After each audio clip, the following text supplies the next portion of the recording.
Alors bonjour à tous. Et amis de la Belgique, avec moi, vous voulez voir des maths de Daniel Darda? J'entends pas. Vous voulez voir des maths de Daniel Darda?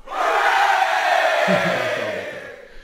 Alors, j'avais prévu de faire autre chose, mais votre exaltation me pousse à vous montrer deux belles parties de Daniel Darda. Alors vous savez, hier, j'ai présenté une partie contre Marie Sebag, une très belle victoire de Marie Sebag contre Daniel Darda, avec un très beau match final. Alors si vous ne l'avez pas vu, je vous incite à cliquer sur le lien ci-dessus qui vous donne accès à la partie. Mais Daniel Darda s'est refait depuis. Et il a lui aussi mené deux très belles parties avec des attaques de maths. Une contre Stefanova, une grand maître bulgare, et l'autre, sa revanche, contre Marie Sebag. Alors on va voir déjà celle contre Stefanova et on va garder un petit peu un peu de suspense pour aller voir après la partie contre Marie Sebag. Alors, dans cette partie, Daniel Darda a les blancs. Vous savez, c'est donc un grand maître belge de 17 ans. Hein. Il avait d'ailleurs gagné le championnat de Belgique adulte à 13 ans seulement, lui. Incroyable quand même. Donc, il a les blancs et il commence par E4. E5, la réponse symétrique. Cavalier F3, on attaque le pion central. Cavalier C6, on défend. Rien de nouveau. Fou C4, l'ouverture italienne. Daniel Darda pointe la faiblesse du pion F7 dans l'ouverture qui n'est défendue seulement que par le roi. Et Stefanova répond de la même façon, elle joue fou C5. Et là, C3. Alors, les joueurs les moins expérimentés sont parfois surpris par ce coup, ils ont tendance plutôt à développer le cavalier en C3, mais la présence du pion C3 est là pour appuyer l'évolution centrale, l'expansion centrale, par la poussée D4. Alors, il est courant que les noirs réagissent par cavalier F6 pour questionner le pion E4 et profiter finalement de la position du pion C3 qui empêche cavalier C3 pour défendre ce pion en E4. Alors là, il y a deux écoles. Hein. Soit on joue agressivement et on joue quand même la poussée des 4. Ça mène à des variantes très dynamico-tactiques. Soit on est plus prudent, on va jouer une partie positionnelle par la poussée des 3. Et c'est ce que va choisir Daniel Darda. C'est-à-dire que pour l'instant, il renonce à cette poussée des 4. Bon, mais il la garde sous le coude. Ça pourra arriver un peu plus tard. Les noirs jouent D6 et petit roc. Et là, Stefanova, Antonetta Stefanova joue fou B6. Alors pourquoi elle retire son fou maintenant? Tout simplement parce que le fou peut être exposé à des poussées comme B4 et même plus tard par des poussées comme D4. Donc elle ne veut pas ça et elle recule le fou en B6. Il est assez courant aussi de voir le coup A5 pour contrôler, tripler le contrôle de la case B4. Peut-être que c'est comme ça que vous jouez ce type de position. En tout cas, fou B6 a été joué dans la partie. Et là, Daniel Darda, il joue tour 1. Donc il applique la tour au combat, il protège le pion E4 pour préparer la poussée D4. Et les noirs jouent petit roc. Et là, il ne joue pas D4 immédiatement. Et c'est passionnant de savoir pourquoi. Il va jouer H3. Et oui, et il a raison d'ailleurs. Il faut jouer H3 pour lutter contre l'arrivée du fou en G4. C'est pas pour lutter contre l'arrivée du cavalier en G4, hein, même si le cavalier en G4 pourrait presser deux fois le pion en F2, on pourrait jouer tour E2 par exemple pour défendre. Mais H3 est vraiment joué pour lutter contre l'arrivée du fou en G4. Pourquoi? Parce que si on joue D4 immédiatement, alors les noirs peuvent prendre, et là les blancs semblent avoir atteint leur objectif avec ce duo du pion central ici qui contrôle tout l'espace en fait. Hein. Donc c'est une très belle position, c'est une très bonne structure pour les blancs. Le problème c'est qu'ils ne vont pas pouvoir la conserver parce que comme la case G4 n'est pas contrôlée, les noirs pourraient jouer fou G4. Et ce clouage met en péril le pion D4. Puisque le cavalier peut être supprimé, en plus il ne peut pas bouger, il y a la dame derrière, et donc le fou G4, le fou de case blanche, est en train de nous aider à lutter sur les cases noires, en finalement prenant en joue les deux pièces qui défendent le pion D4 qui est doublement attaqué. Et on n'a jamais peur que les blancs jouent D5, puisque ça entraverait le fou C4, et ça libérerait le fou B6. Et puis le cavalier C6 aurait la très bonne case E5, on pourrait même échanger, et après aller en E5 si on voulait. Donc, dans la position H3, lutte contre l'arrivée du fou G4. On ne veut pas que le fou de case blanche vienne perturber le cavalier F3 et la dame D1 qui vont soutenir la poussée D4. Bon. Alors, les noirs ils vont être confrontés à cette poussée du pion D4. Alors, que joue-t-il dans la partie? Il joue cavalier E7. Alors, on pourrait vouloir jouer tour E8 en se disant que si les blancs jouent D4, on prend, et après on prend le pion E4 protégé par la tour. Ça, c'est bien pour les noirs. Mais lorsque les noirs jouent tour E8, les blancs, évidemment, ils ne vont pas jouer D4. Alors, comment font-ils? Il faut qu'ils renforcent la protection du pion E4, et souvent, ça passe par cavalier D2. Oui, mais vous allez me dire, le cavalier D2, il gêne la dame D1, donc ça gênera l'appui de la poussée D4. Mais en réalité, le cavalier D2, il va transiter. Il va aller en F1 et en G3. Ainsi, il ne bloquera plus ni le fou ni la dame. En G3, il protégera le pion E4 avec la tour, ce qui permettra la poussée D4. C'est souvent comme ça qu'on évolue dans ce type de position. Donc dans la partie, c'est pas tour E8 qui a été joué, c'est cavalier E7. Alors on va essayer de comprendre pourquoi. On va se dire c'est un coup mystère. Pourquoi le cavalier qui était développé recule? Eh bien, c'est pour laisser le pion C7. Aller en C6, pouvoir nous aussi évoluer avec les noirs au centre par la poussée D5. Et pour protéger le pion E5, il faudra que le cavalier E7 rejoigne la case G6. En fait, les noirs vont essayer de faire la même chose que je vous avais dit avec les blancs, mettre le cavalier en G6 pour protéger E5, mettre la tour en E8 pour protéger E5, et puis jouer C6 et D5. Bon, vous l'avez compris, le problème, c'est que les noirs ont du retard dans cette position. C'est normal d'ailleurs, hein, les blancs commencent, donc ils vont jouer D4. Et là, cavalier G6. Alors ce duo de pions centraux, il est beau, il est joli, mais comment en profiter? Parce que pour l'instant, la pression sur E5, c'est bien défendu. Et pousser D5 n'apporte rien. Encore une fois, si on pousse D5, on ne comprend pas grand-chose dans la position, puisqu'on va bloquer notre fou en libérant l'action du fou adverse. Donc, dans cette position, il faut tenir cette tension qui est plutôt favorable aux blancs. Et les blancs vont développer les pièces qui ne jouaient pas encore en jeu, c'est-à-dire le cavalier et le fou.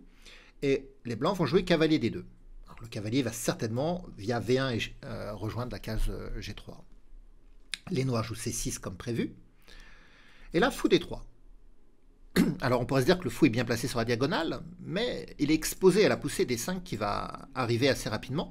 Et puis en D3, il va protéger le pion en E4. D'ailleurs, les noirs jouent tour E8. Et si le cavalier veut aller en F1, ce qui s'est joué dans la partie, on a besoin du fou en D3. Parce que si les noirs prennent, ils vont avoir deux attaquants sur le pion E4, et là on aura bien deux défenseurs. Et les noirs jouent D5. Et donc on a cette position où les quatre pions sont au centre, donc il y a une tension centrale maximale ici, avec des pressions, hein, le fou qui attaque, le cavalier qui attaque, le pion qui attaque. Quand il y a des prises en D4, eh bien, la tour attaque aussi en E4, mais c'est aux blancs de jouer. Et les blancs vont jouer cavalier G3 ici pour soutenir E4. Alors l'ordinateur conseillait plutôt de jouer fou G5. Hein. Comme les noirs n'ont pas joué H6, de plutôt jouer fou G5 pour perturber les noirs, avec le clouage du cavalier F6 et de la dame D8, perturber les noirs dans leur combat central sur les cases blanches.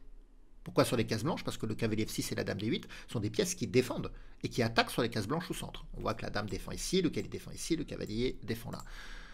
Donc fou G5, avec cette idée, pourquoi pas à un moment donné, de s'échanger contre le cavalier et de combattre sur les cases blanches. Alors, dans la partie, c'est cavalier G3 qui a été joué. Et donc, il y a eu la prise en D4, reprise du pion, la prise en E4, reprise du cavalier, la prise en E4, reprise de la tour, toujours la prise en E4, reprise. Et là, on était chez le coiffeur. Ah oui, la position s'est éclaircie. Elle s'est éclaircie plutôt à l'avantage des noirs, d'ailleurs, au niveau de la structure de pion. Les noirs vont jouer fou E6. Alors, pourquoi je dis que la structure de pion, c'est bonifié pour les noirs? Enfin, plutôt, elle s'est dégradée pour les blancs. C'est la présence du pion isolé D4. Les blancs n'ont plus de force centre de pion. Il n'y a plus l'alignement du duo de pion. Non, c'est un simple pion qui est tout seul. Et ce pion, il est exposé aux attaques du fou, de la dame. Peut-être que la dame pourra aller en F6 pour attaquer en diagonale, laisser la case D8 pour la tour pour attaquer sur la colonne. Et donc le pion D4 est une cible.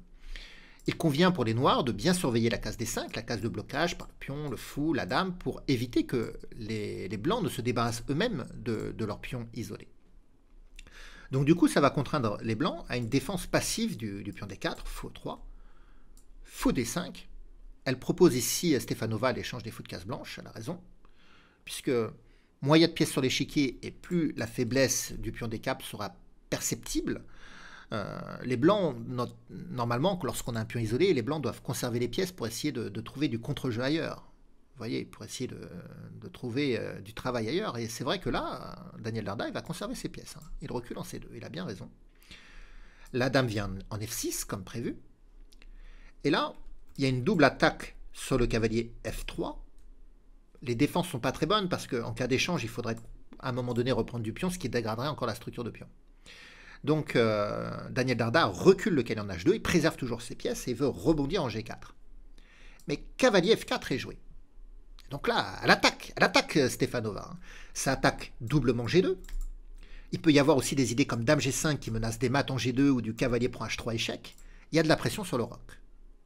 Bon, il va bien s'en sortir, Daniel Dardar. Il va jouer cavalier G4, il repousse la dame qui est venue en D6. Et là, on pourrait se dire, face à l'attaque du pion G2, on peut jouer F3 pour essayer de consolider. Mais ça serait une erreur. Il y aurait d'ailleurs une superbe séquence d'attaque. C'est pas ce qu'il a joué d'ailleurs. Il n'a pas joué F3. Il a joué G3, Daniel Dardar. Il a joué G3, il a laissé se prendre le pion H3 sur échec. On verra pourquoi. Mais regardons ce qui serait passé sur F3. Il y aurait cavalier prend H3 échec pour dévier le pion G. Et la dame va s'encouvrir sur la case G3. Et c'est terrible pour les blancs. Terrible. Le roi, il est condamné. Si on vient en H1, il y a du fou prend F3 avec des fourchettes roi-dame. Et s'il vient en F1, il va y avoir quand même fou prend F3 qui attaque la dame. Par exemple sur dame D2, pour éviter les attaques en G2 d'ailleurs. Il y aurait dame prend H3 échec. Alors là, au minimum, les noirs regagnent le cavalier facilement. Avec une position gagnante, bien sûr, parce qu'ils auront plus de pions et la position du roi blanc n'est pas bonne. Mais il y a une petite séquence que je voulais vous montrer. Si le roi vient en F2, plutôt que prendre le cavalier, on peut jouer dame G2 échec. Et après roi E1, on a un très joli coup ici avec les noirs. Alors je vous invite à mettre la vidéo sur pause pour trouver le coup gagnant avec les noirs. Alors, vous l'avez trouvé? Ici, on veut jouer dame E2 mat. Mais évidemment, il y a la dame blanche qui nous prend. Donc il faut jouer fou A5, le clouage. On cloue la dame blanche et on menace dame E2 mat puisque la dame blanche ne peut pas bouger. Et c'est un sacrifice de déviation dans le sens que si la dame prend le fou, alors on va mater. Alors vous allez me dire, oui, mais on peut jouer B4. Mais en cas de B4, le fou prend de toute façon. Et le fou attaquera toujours la dame. Donc la dame, elle est fichue et en plus, on a cette menace de dame E2 mat. Peut-être que pour éviter la menace dame E2 mat, les blancs peuvent jouer fou D3, mais ils perdront, quoi qu'il arrive, leur dame sur échec. Et l'attaque va continuer derrière. Donc vous comprenez, ici, on ne peut pas jouer F3 à cause de cavalier prend H3, puis on prend, et la dame s'engouffre à l'aile roi, victorieusement. Donc c'est G3 qui a été joué. Mais ça perd le pion H3. Cavalier prend H3 échec. Alors il l'a fait certainement, il l'a fait exprès bien sûr, j'allais dire certainement, non mais c'est sûr, Daniel Dardar il l'a fait exprès. Il se dit que après roi H2, le cavalier est finalement coincé. Il ne peut pas sortir. Et oui, quand vous prenez quelque chose dans le camp adverse, il faut s'assurer qu'on peut en sortir. Alors, Stefanova, ici, elle avait prévu quelque chose, elle a joué fou E6. Elle se dit que si le roi prend le cavalier, alors il y a ce clouage et on peut jouer H5 et gagner le cavalier derrière. D'accord? Donc, Daniel Dardar, il va être subtil, il ne va pas prendre tout de suite, il va jouer fou B3, il veut éliminer ici le fou, ou en tout cas le détourner. H6 est joué. Alors pourquoi H6? C'est pour donner la case de retrait au cavalier G5. Comme ça, en cas de prise, on peut reprendre. Mais Daniel Dardar, il joue F4. Il dit non, le cavalier, il est coincé, il ne ressortira pas. Alors, Stefanova joue tour E8, elle instaure un vis-à-vis ici sur la colonne, avec le fou qui est un peu fragile, hein, même si le cavalier défend, il peut être supprimé et le fou peut avoir des difficultés. Donc, le cavalier vient en E5, voilà, pour essayer d'entraver la colonne. Tour E7 est joué. Et dame H5. Bon, là, c'est clair, avec dame H5, on menace d'échanger les fous de case blanche et de ramasser le cavalier après. Les noirs jouent F6, ils attaquent le cavalier, qui revient en G4. Il y a fou prend B3 pour libérer la colonne. Puis on prend. Et là, elle craque. Elle craque, Stefanova, elle se dit que finalement son cavalier, il est perdu, il n'a pas de case, donc elle va sacrifier la qualité pour que le cavalier s'en aille et gagner la case F2. Donc elle va sauver son cavalier comme ça, en sacrifiant la qualité. En réalité, elle avait un autre moyen de sauver la qualité. Le problème, c'est qu'elle avait plus que 19 secondes dans cette partie. Hein. Je vous rappelle que ce tournoi d'échecs, du cap échec, se joue en 25 minutes plus 10 secondes par coup. Et donc là, elle avait plus que 19 secondes, donc elle n'a pas trouvé autre chose. En réalité, la meilleure façon de faire aurait été de jouer dame D5. Proposer l'échange des dames. Parce que si la dame prend, on reprend. Et si le roi prend le cavalier, il suffit de chasser ce cavalier par la poussée H5, et après, on récupère le fou. Et donc, on n'aura pas sacrifié la qualité. Et sur dame D5, si les blancs prennent en H3, s'ils ne veulent pas échanger les dames qui prennent en H3, il y a toujours le coup H5. La dame protège le pion. Le pion attaque le cavalier. S'il reste là, il se fait dégommer. Et s'il bouge, c'est le fou qui se fait attraper. Donc c'était comme ça qu'il fallait jouer ici, dame D5. Mais elle n'avait pas assez de temps. Et elle a fait tour prend, cavalier prend, et elle a sauvé son cavalier par cavalier F2. Et là, Daniel Darda monte à l'assaut, cavalier F5. Alors, cavalier F5, il faut aussi regarder les menaces d'entrée en E8 qui vont arriver. On ne peut pas jouer dame D5 parce qu'il y aurait cavalier E7, échec, fourchette. Lorsqu'il y a un cavalier, il faut regarder toutes les fourchettes. Donc c'est dame D7 qui est joué pour essayer de contrôler la case E8, mettre une pression sur le cavalier, contrôler la case E7 pour ne pas se prendre des fourchettes. Voilà. Mais la tour vient en E1. Et là, on peut difficilement éviter l'arrivée et l'entrée en E8. Si on joue roi F8, d'ailleurs, il y a un très joli coup à trouver. C'est de jouer cavalier D6, magnifique. Ça menace tour E8 échec et sur dame prend, dame reprend mat. Et on n'a pas peur de dame prend cavalier, puisqu'il y aurait tour E8 ou dame E8 mat. Un très joli coup, ce coup de cavalier en D6. Donc c'est pour ça, elle n'a pas joué roi F8, elle a joué fou D8. Et là, tour E8 c'est intéressant, dame E8 également, parce qu'après, dame prend, tour prend, le roi est attaqué, on gagne le fou, donc toutes les finales sont gagnantes. Mais il veut gagner plus brillamment, Daniel Darda. Et il a joué dame G6. Il retire les cases ici de fuite du roi. Et il menace tour E8. Donc le roi vient en F8 pour essayer de contrôler la case E8. Et là, le final, le clou du spectacle. Alors je vous invite à mettre la vidéo sur pause si vous voulez chercher le coup gagnant qui a fait immédiatement abandonner Stefanova. A tout de suite. Eh bien, vous avez trouvé l'attaque de mat? Eh bien, malgré la venue du roi en F8 pour contrôler la case E8, on va jouer quand même tour E8 pour dévier la dame de la protection du pion G7. Là, il n'y a pas le choix. On est obligé de faire dame prend tour. Il n'y a pas d'autre coup. Et donc après, on pourra faire dame prend G7 mat. Stefanova, elle a abandonné après tour E8. Elle n'a pas voulu voir le mat survenir sur l'échiquier. Et donc cette partie s'est jouée à la ronde 6 du tournoi Cap-Échec. Alors lors de la ronde 1 plutôt, on a vu la partie Marie Sebag contre Daniel Darda, gagnée par Marie Sebag. Je vous invite maintenant à voir la revanche qui est survenue à la ronde 8 et qui a permis à Daniel Darda de se refaire. On va la voir. Alors Daniel Darda, une nouvelle fois les blancs, et il joue E4. Alors on a vu contre Stefanova E5, mais Marie Sebag, c'est pas une joueuse symétrique. Elle joue la symétrie avec la sicilienne. C'est dans son répertoire. Elle joue C5. Elle veut des parties beaucoup plus tranchantes. Alors cavalier F3 est joué. C'est souvent joué le coup de cavalier F3 pour appuyer la poussée D4, même si parfois les blancs ne le jouent pas. D6, D4, prise, cavalier reprend. Cavalier F6 attaque le pion E4, donc cavalier C3 défend. Et là, les noirs jouent A6, c'est la variante Najdorf de la défense sicilienne, celle que joue habituellement Marie, et qui consiste à subtiliser la case B5 au cavalier et au fou, préparer plus tard la poussée B5 également. Et là, les blancs vont jouer un coup assez rare. Enfin, très rare d'ailleurs, je ne connaissais pas moi ce coup. Ils vont jouer fou D2. Qu'est-ce que c'est que ce coup? À haut niveau, c'est très douteux, un tel coup, comme ça, fou D2. Alors, on va essayer de comprendre. Alors, il y a une variante dans cette ouverture, le fou ne se met pas en D2, il se met en E3, ce qui paraît plus normal, bien sûr, parce que en D2, ça entrave la dame, alors qu'en E3, ça permet au fou, à la dame de défendre le cavalier, ça paraît un peu mieux. Et comment on continue les noirs? Ils continuent par E5, ils attaquent le cavalier, et souvent, le cavalier, il va reculer en B3 ou en F3, des choses comme ça, par exemple en B3. Le fou vient en E6, et le fou aide le cavalier à contrôler cette case D5. Voilà, c'est un peu comme ça que se joue ce type de variante. Mais là, après cette poussée E5, donc je viens de vous dire que le cavalier pourrait reculer, on pourrait se demander, mais pourquoi il ne vient pas en F5? Pourquoi il est obligé de reculer? Eh bien, s'il vient en F5, les noirs pourraient jouer D5, avec l'idée que le pion E, s'il est dévié, ça perd le cavalier. Donc là, il y a un problème avec cette poussée, parce qu'on ne peut pas prendre avec les blancs.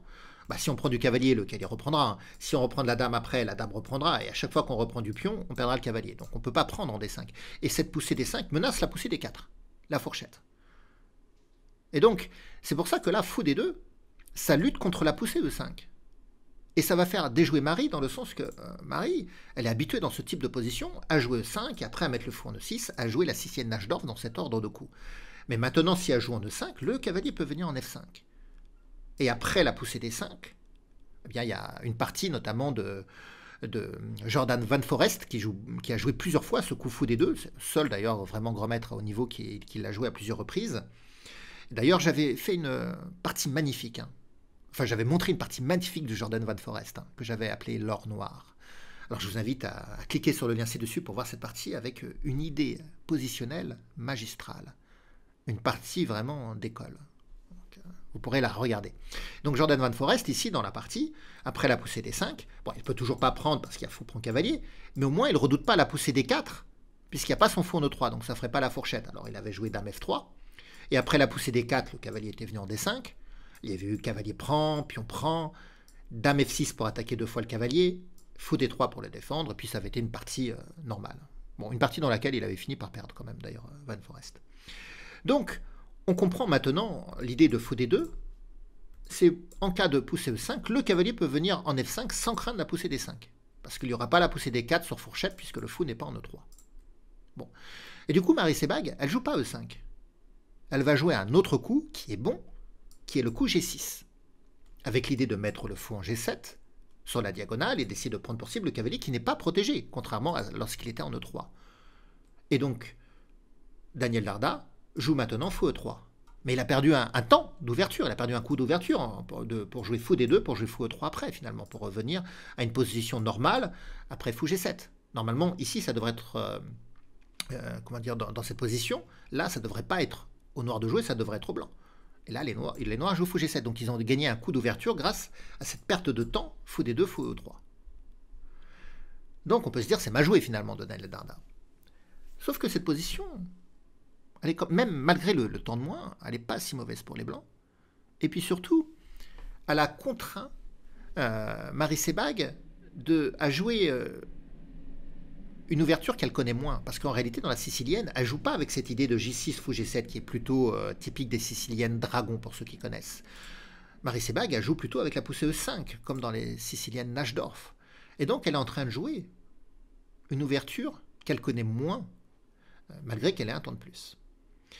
Alors, que va faire Daniel Darda? Il joue F3, ça c'est classique, hein, ça protège E4, mais le pion F3 est là pour appuyer aussi la poussée G4, pour pouvoir jouer G5 plus tard et déloger le cavalier, et envoyer même le pion H à l'attaque, parce que l'idée des blancs, c'est plutôt de faire grand roc et de mener une partie sur des rocs opposés, et d'avoir comme ça des attaques tranchantes sur les différentes ailes. F3 sert aussi à lutter contre plus tard les arrivées de cavaliers ou de fous qui pourraient peut-être arriver un peu plus tard. Donc les noirs jouent cavalier C6, dame D2, petit roc, et il envoie Daniel Darda, il envoie le pion G4. Donc là, il y a eu un échange, cavalier prend, fou prend. Alors il y a eu un échange pour permettre l'arrivée du fou en E6, pour que le cavalier D4 ne puisse pas prendre, je suppose. Donc fou E6. Et là, G5, le cavalier est délogé. Elle vient en H5. Il y a l'échange, fou prend, roi prend, et F4. Et on se rend compte que le cavalier H5 a des problèmes ici. Il a des problèmes parce qu'il va être confronté à l'arrivée du fou en E2. Et sur des idées fou prend cavalier, ça détruit l'aile roi des noirs. Fou prend, pion prend, le roc noir explose. On pourrait même avoir des idées de pousser en F5 et après pion prend, de jouer fou E2. Et là, le cavalier n'est même plus protégé. Donc finalement, le roi blanc va rejoindre le grand roc, elle sera à l'abri, alors que le roi noir est en train de se faire détruire par cette arrivée du fou en D2, cette prise du cavalier qui paraît inéluctable. Alors qu'a joué Marie? Elle a joué F6. Alors pourquoi elle joue F6? Bon, elle essaye peut-être un peu d'ouvrir la colonne F, mais de dégager la case F7 pour le fou. Certainement. Je suppose qu'en cas de F5, puis on prend, si le fou vient en E2 et attaque le cavalier, au moins on aura fou F7 pour le défendre. Peut-être quelque chose comme ça. En tout cas, Jordan Van Foreest, j'allais dire. Non, Daniel Darda, il joue fou E2.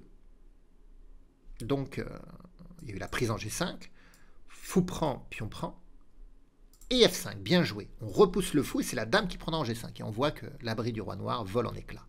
Fou F7, dame prend G5, échec, roi H8. Alors si on joue tour G1 pour mater en G7, on va être confronté à tour G8 qui va nous repousser. En plus, on a des problèmes avec la tour. Donc c'est plutôt grand roc qui a été joué. Tour G8. La dame vient en E3. Peut-être qu'elle veut qu'elle lorgne sur la case D4 pour attaquer sur la diagonale. Dame A5. Le cavalier part au combat, cavalier D5. Toujours avec cette idée de mettre la dame en D4 pour aller attaquer le roi. Alors ici, les noirs ont joué tour G7. pour essayer de se défendre sur cette colonne. S'ils avaient pris, alors on peut reprendre hein, de la tour, du pion, mais en fait le plus précis c'est de jouer dame D4 échec. Et on n'a pas peur de E5, parce qu'on est capable de prendre en passant, sur échec, d'attaquer le roi, tour G1. On n'est pas obligé de reprendre de fou tout de suite, on peut jouer tour G1, menacer les mates, tour G8, et maintenant on peut reprendre comme ça. Et cette position est meilleure pour les blancs. Toujours les problèmes du roi noir, avec la tour G7 clouée. En plus, on a un pion passé protégé à 2 cases de promotion. C'est trop difficile à jouer. Donc, cavalier D5 a été joué, et tour G7. Dame D4, dame C5. Marie Sebag sait, bien sûr, que son roi est en danger, donc elle propose l'échange des dames. Et l'échange des dames va être accepté. Mais rappelez-vous, lors de la première partie, donc, de Marie Sebag contre Daniel Darda, la vidéo que je vous avais montrée, il y avait eu un échange, une proposition d'échanger dames. Et Marie Sebag, elle avait accepté. Et elle avait fini par mater avec les pièces qui lui restaient. Eh bien, figurez-vous que dans cette partie, on va prendre le même chemin. C'est-à-dire que Daniel Darda ne refuse pas ici l'échange des dames. Il échange. Il va maintenant prendre le pion en E7. Donc déjà, il gagne un pion, hein, la finale est meilleure. Mais il va vouloir plus encore que de gagner cette finale. Tour E8. Attaque le cavalier, derrière il y a le pion E4 qui traîne, mais F6. Protège le cavalier, contre-attaque sur la tour, bien joué. Tour G5. Tour D, E1. Pour certainement appuyer la poussée du pion E. Donc tour E5 pour bloquer ce pion. Et tour G1. Et vous savez, Marie, c'est une joueuse qui joue très vite. Elle joue fort et elle joue très vite. Et elle n'avait pas utilisé beaucoup de temps dans cette partie. Je vous rappelle, 25 minutes plus 10 secondes, mais en réalité, il lui restait pas mal de temps. Mais là, c'est une position où elle va réfléchir le plus longtemps dans la partie. Elle va prendre plusieurs minutes de réflexion. Elle sait que la tour va chercher à venir en G7. Et finalement, elle va jouer tour F8. Bon, la tour vient en G7. Là, elle joue faux E6. Son idée, c'est maintenant de s'en prendre au pion F6, en fait. Hein. Et là, Daniel Darda, il joue tour G1. Bien joué. Il empêche la prise de son pion en F6, parce qu'il lorgne sur la cage G8, il veut faire un mat.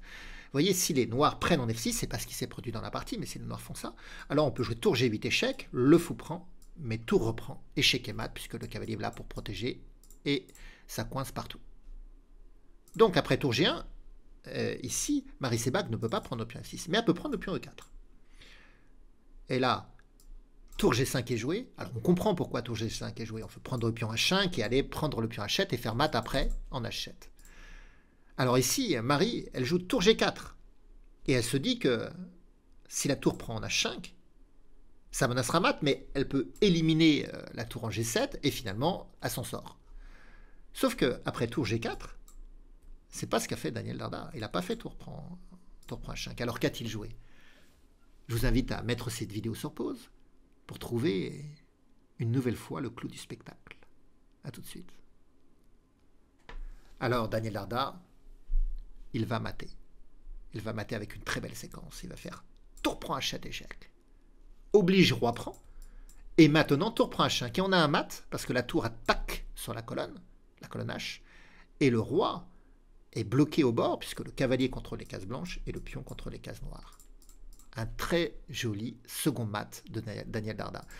Donc on a vu 3 beaux mats dans ce tournoi de cap-échec. Le premier mat réalisé par Marie Sebag dans la vidéo précédente. Là, les 2 mats réalisés par Daniel Darda contre Stefanova et Marie Sebag. Alors j'espère que vous aurez pris du plaisir dans cette vidéo, qui est également instructive pour comprendre les évolutions dans la partie italienne hein, contre Stefanova, et pour comprendre un peu ce type d'attaque avec roc opposé dans cette sicilienne qui s'apparente un peu à une sicilienne dragon. Et vous pouvez me soutenir en laissant des pouces, des commentaires, comme d'habitude, en partageant. Et puis, je lis tout ce que vous me laissez comme mot. Donc, merci à vous tous. Au revoir.